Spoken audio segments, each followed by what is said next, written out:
All right, my name is Tiffany Duncan, and this is going to be my presentation, my cheat sheet for my APA style in-text citation.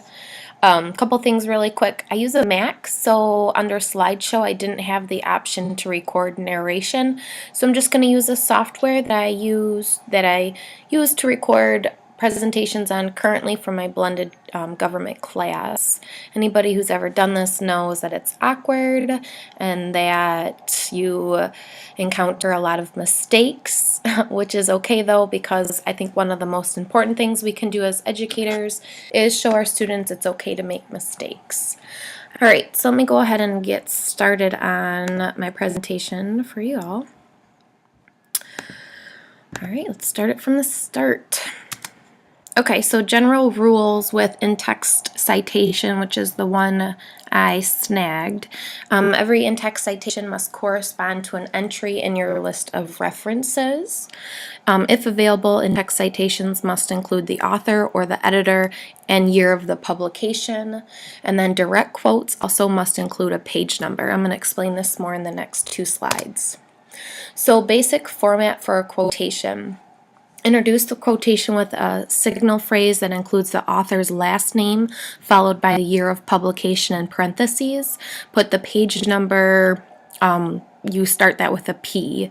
If it's more than one page, you're going to use double P, and you'll use those in parentheses after the quotation. And I offered 2 examples right here that you could read through on your own.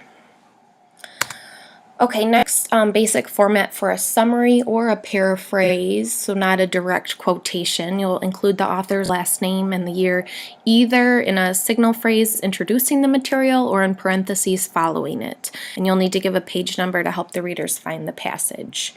There's some examples for you to read through and hopefully you understand. To me, this is the kind of stuff that I can sit here and talk you through it and go through those exact examples, but sometimes you just read it on your own and it clicks. Okay, so now with the in-text citation, if you have a single author, there's quite a few ways that this one can work. So I just went ahead and provided 5 examples below that would explain each way in which a single author would be used. If you have any questions, you could respond to the discussion thread on these, and I could always answer those for you for better or more clearer clarification.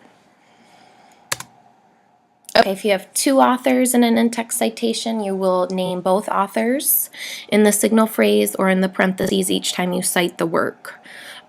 Within the parentheses, you need to use that "and" symbol between the author's names, and in the signal phrase you'll use in parentheses and I provided 2 examples below to show you that one. So it kind of depends on if it's a direct quote or it's a summary or paraphrases, the 2 examples I provided. 3 to 5 authors, which I know none of us enjoy working with, but you identify all authors in that signal phrase or in parentheses the first time you cite that source. So here's an example below for you. Okay, if you have work with 6 or more, oops, I have a mistake up there, that's okay. So work with 6 more authors, you're going to use the first author's name followed by, in parentheses, the ETAL.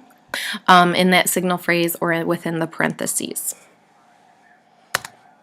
All right, unknown author, you use an abbreviated form of the title to replace the author.